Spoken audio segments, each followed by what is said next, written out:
Sahabat liputan6.com, kita sekarang berlanjut ke kabar mengenai 11 orang siswa yang tenggelam di Sungai Ciamis saat melakukan susur sungai.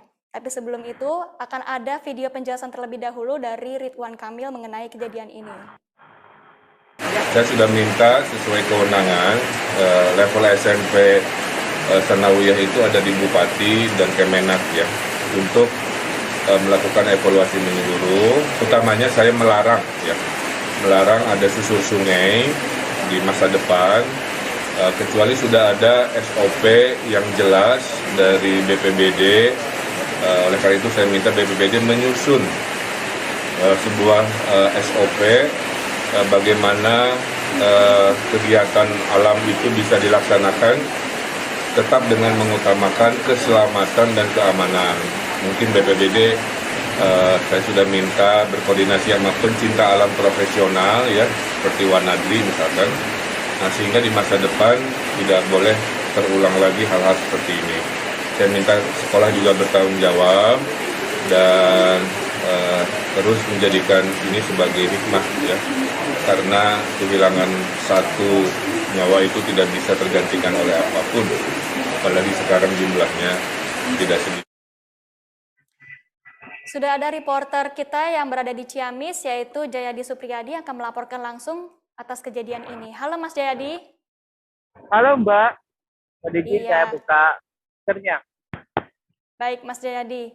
Mas Jayadi mungkin bisa diceritakan dulu ya kronologi dari sampai terjadinya kejadian ini. Oke siap Mbak.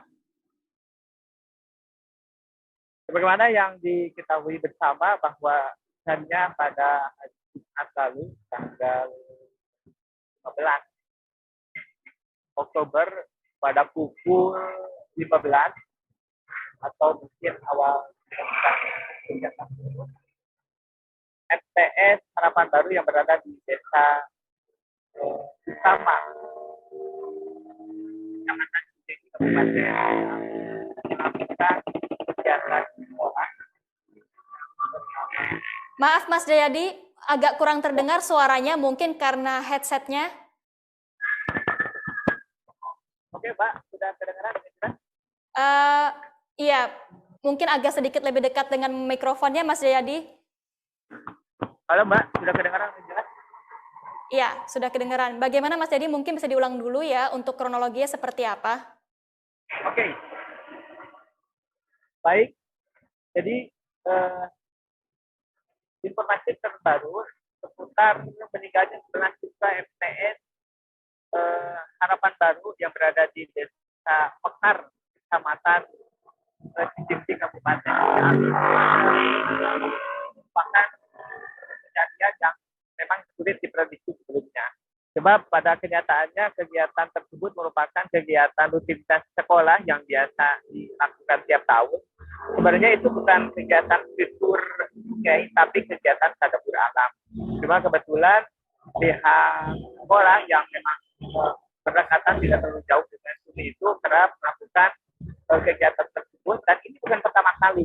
Sebenarnya tiap tahun juga biasa untuk mengenalkan para siswa kepada alam sekitar, dan kegiatannya pun bisa dinilai lumayan positif, membersihkan sungai, membersihkan juga lingkungan sekitar, dan para siswa baru terutama itu mengenalkan dengan alam sekitar. Khusus untuk musibah ini, kegiatannya itu dimulai berdasarkan informasi yang kami peroleh di lapangan. Kegiatan dimulai sekitar pukul 15 sore atau Jumat sore. Pukul 17.20 serta peserta yang ikut dalam kegiatan tersebut sekitar 150. Cukup banyak ya, artinya pesertanya ada 150 orang. Ada 150 orang yang ternyata mayoritas awalnya memang sudah selesai melintas sungai itu, cuma 13 diantaranya, 11 diantaranya meninggal dunia, 2 orang awalnya itu mengalami luka yang serius, namun bersyukur keduanya sekarang sudah mulai pulih. Nah, pada saat kejadian berlangsung, ke-13 orang tersebut pada saat bersamaan sama-sama jatuh, jadi terpeleset ke sungai itu.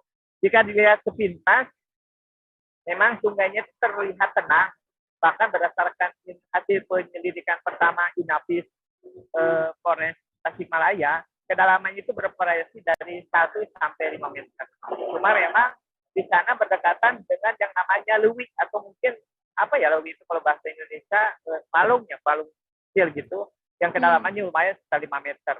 Nah, ke-11 korban itu semuanya ditemukan dalam satu tempat itu. Yang namanya Lewit Ili kalau nggak salah, Lewit Ili, kecamatan yang sama, Kecamatan Cijengjing, Kabupaten Ciamis. Sekitar 17.20 baru ada laporan ke tim Basarnas Ciamis, menunjukkan juga laporan ke Polres. Awalnya dilaporkan dulu ke Polsek Cijengjing, kemudian tembusan ke Polres Ciamis, hingga kemudian dilaporkan ke Basarnas Ciamis. Untuk selanjutnya pihak Basarnas Provinsi Jawa Barat langsung melakukan pencarian ke sana. Dan hasilnya sekitar pukul 19.50 atau jam 8 kurang sedikit, sekitar 2 jam setengah pencarian,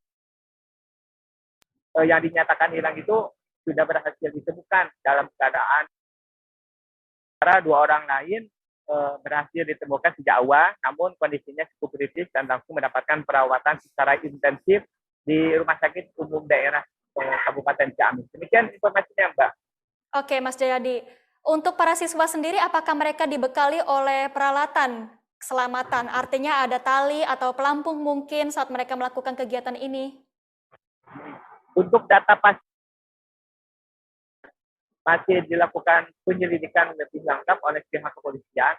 Namun berdasarkan informasi yang beredar di sana, memang peralatan ada, tapi tidak menyeluruh untuk seluruh siswa. Karena banyaknya peserta yang ikut, 150, mungkin peralatan yang disediakan tidak menyeluruh untuk 150.